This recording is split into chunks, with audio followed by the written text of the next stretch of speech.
ada kritik dari Pak Amin Rais. Jangan pilih calon pimpinan Muhammadiyah yang masuk keluar istana. Langsung direspon oleh Pak Haidar Nasir Ketua Umum terkait dengan pernyataan tersebut. Bagaimana menurut kalian?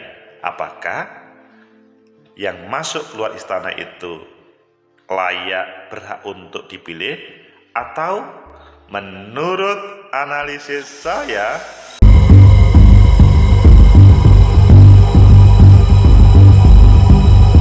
Assalamualaikum warahmatullahi wabarakatuh. Salam sejahtera untuk kita semua. Pecinta masa depan negeri, tegakkan kebenaran, lawan ketidakadilan. Selamat Muktamar Muhammadiyah ke-48 dan Muktamar Aisyah juga ke-48. Di sela-sela itu ada sebuah masukan dari Pak Amin Rais. Jangan pilih calon yang keluar masuk istana. Memang orang keluar masuk istana itu gak boleh. Ya, itu masukan, kritikan dari Pak Amin Rais. Ayo kita baca di beberapa media terkait dengan hal itu, sehingga nanti kita clear terkait dengan pro dan kontra istana dan Muhammadiyah.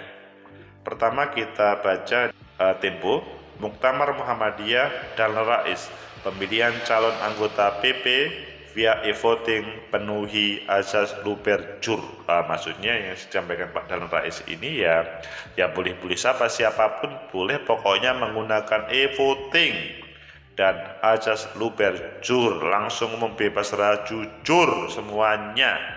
Itu yang menjadi patokan. Kalau di Tempo juga, nah ini Haidar Nasir tanggapi pernyataan Amin Rais, minta Muktamirin tak pilih calon yang keluar masuk istana. Ini kelihatannya yang menarik, nanti kita bahas. Tapi kita baca di tempat lain juga, di Tirto, menerka arah Muhammadiyah di 2024 usai Muktamar ke-48 Solo. Mau dibawa kemana Muhammadiyah? Oke, kita pilih yang kedua saja, yang menarik bagi kita bersama. Haidar Nasir tanggapi pernyataan Amin Rais, minta Muktamirin tak pilih calon yang keluar masuk istana. Ini adalah berita yang lagi trending. Tempo.co Yogyakarta, Ketua Umum PP Muhammadiyah Haidar Nasir menanggapi pernyataan Amin Rais yang meminta Muktamirin tidak memilih dua nama kandidat ketua umum yang sering keluar masuk istana. Pernyataan Amin tersebut diunggah dalam akun YouTube. Ini ngeri juga ini. Ini termasuk black campaign atau termasuk apa? Haidar Nasir yang mengingat pesan dari pendiri Muhammadiyah, K.J. Ahmad Dahlan, soal calon pemimpin. Untuk mencari pemimpin, kata dia, merujuk pada Al-Quran pada surat Az-Zumar ayat 18. K.J. Dahlan itu mengajarkan warganya merujuk pada ayat Al-Quran. Ciri dari ulul albab yaitu mereka yang cendekia, kata Haidar di Yogyakarta pada Rabu kemarin. Ini sudah agak kemarin, tapi hot untuk hari ini kita bahas. Ayat-ayat itu yaitu mereka yang mendengarkan perkataan lalu mengikuti apa yang paling baik di antaranya. Mereka itulah orang-orang yang telah diberi petunjuk oleh Allah, dan mereka itulah ulul albab, orang-orang yang mempunyai akal sehat. Itu sering diajarkan oleh Kiai Dahlan. Ia menyatakan soal ulul albab adalah orang yang telinganya selalu terbuka pada berbagai pendapat, pandangan, omongan dari manapun, tetapi dia pandai memilih mana yang terbaik. Itu ulul albab menurut Pak Haidar Nasir. Itu masakan jawaban saya. Jadi itu yang menjawab adalah Kiai Dahlan. Beberapa hari ini ramai di media sosial soal pesan Amin Rais ke peserta Muktamar Muhammadiyah ke-48 agar tidak memilih dua nama calon Ketua Umum PP Muhammadiyah yang sering keluar masuk istana. Kalian pasti tahu tanpa harus menyebut nama. Sepotong nasihat saya ini adalah silahkan memilih siapa saja, tapi jangan pernah memilih yaitu dua nama yang terlalu sering pergi keluar masuk istana dan terlalu sering juga pergi ke sebuah lembaga negara. Nah, dua nama itu jangan sampai jadi ketua umum. Oh, jadi ketua umum kalau untuk 13 kelihatannya tidak deh. Tegakkan kebenaran, lawan ketidakadilan. Pecinta masa depan negeri. Ya, itulah terkait dengan sebuah dinamika yang ada di Muktamar Muhammadiyah ke-48. Apakah kalian sebagai pemirsa yang aktif di Muhammadiyah atau tidak, bahwa ada sebuah keinginan dari Pak Amin Rais bagaimana Muhammadiyah itu dijauhkan dari negara, maksudnya istana. Meskipun kalian mungkin bertanya, "Lu Pak Amin, pada waktu 2004 dahulu, nama Pak Amin Rais itu kan menjadi salah satu calon presiden ya. Apakah ada bedanya Pak Amin Rais seandainya waktu itu terpilih dengan istana hari ini? Istana Pak Amin Rais pada waktu itu kan yang terpilih Pak SBY, dan selanjutnya pada saat ini Pak Jokowi. Apakah ada perbedaan terkait dengan istana? Mungkin jawabannya gini, mungkin Pak Amin Rais atau siapapun bisa mengklarifikasi ya. Mungkin jawabannya sama, mungkin sama, mungkin berbeda. Kesamanya begini, istananya sih sama, tetapi isi dalam istana itu mungkin ada sedikit banyak perbedaan, tergantung pada paradigma yang mau dibawa oleh seandainya Pak Amin Rais menjadi presiden pada waktu itu dibanding dengan istana kepresidenan hari ini. Pecinta masa depan negeri, kalau hari ini kan memang kita paham yang menjadi presiden adalah Pak Jokowi. Pak Jokowi pada tadi pagi hadir di dalam sebuah muktamar, maksudnya membuka muktamar meninggalkan KTT APEC di Bangkok yang belum selesai, dan beliau sangat appreciate terhadap undangan tersebut.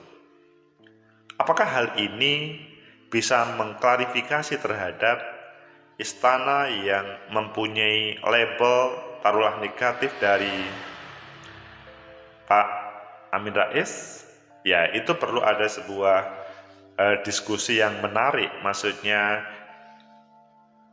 supaya ada sebuah solusi. Karena kan kalau subjektivitas masing-masing menampilkan yang namanya istana, itu mungkin ada subjektivitas pribadi. Tapi kalau ada sudah dialog, maka kemungkinan objektivitas itu akan muncul.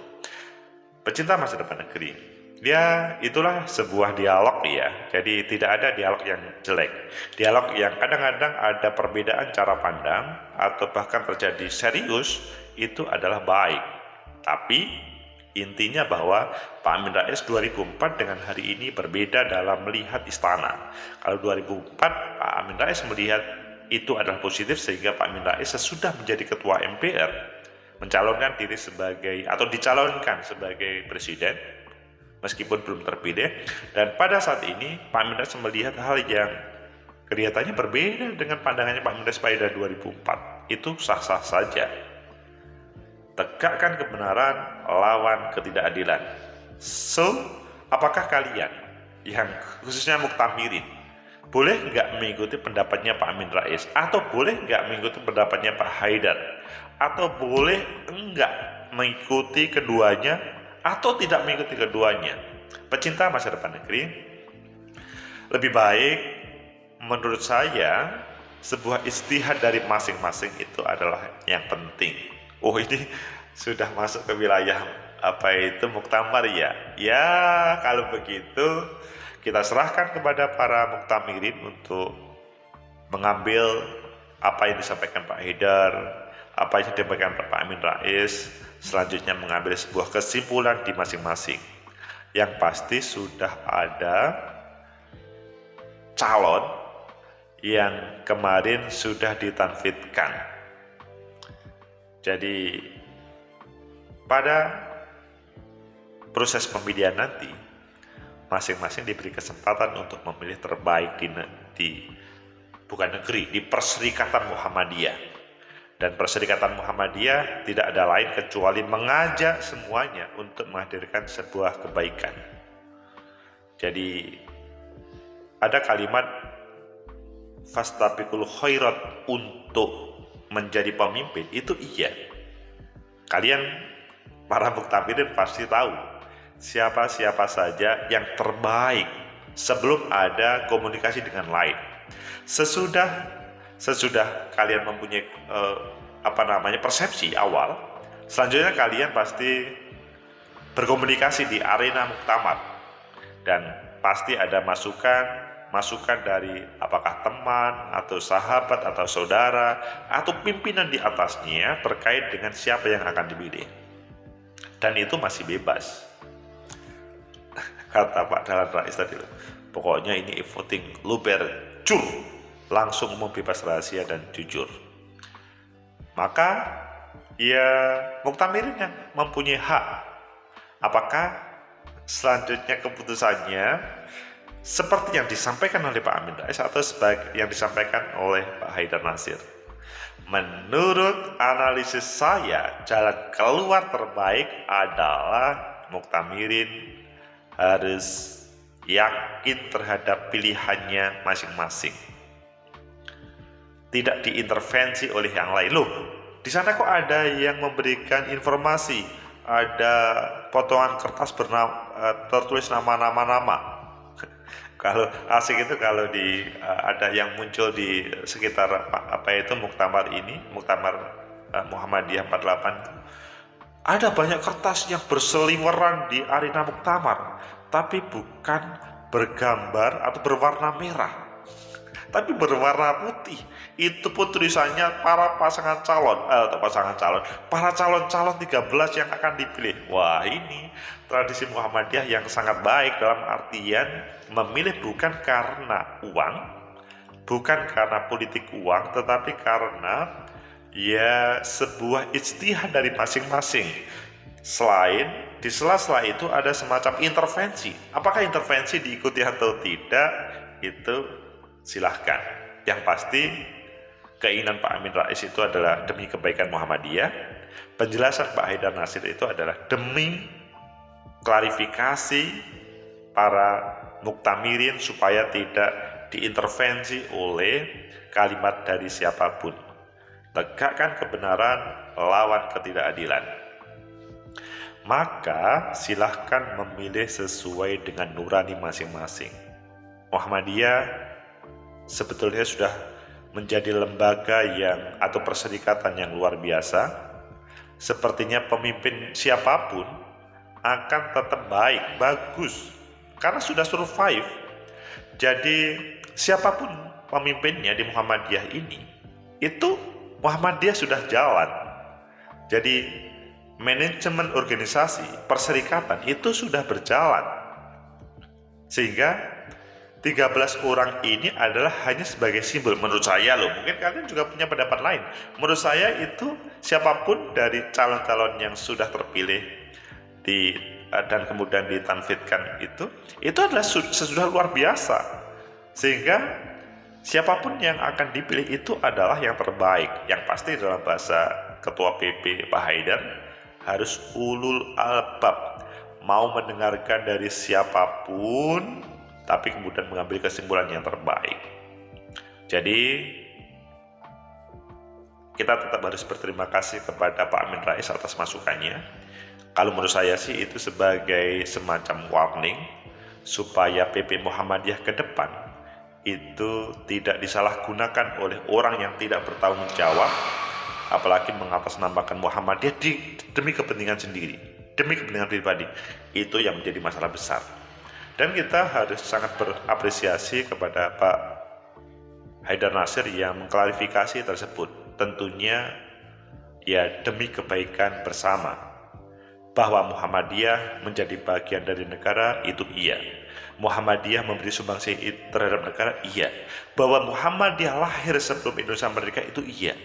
Tapi bahwa Muhammadiyah tetap eksis dalam dunia pendidikan, dalam dunia perekonomian, itu adalah pilihan-pilihan yang semenjak kelahirannya Muhammadiyah tidak masuk ke wilayah politik.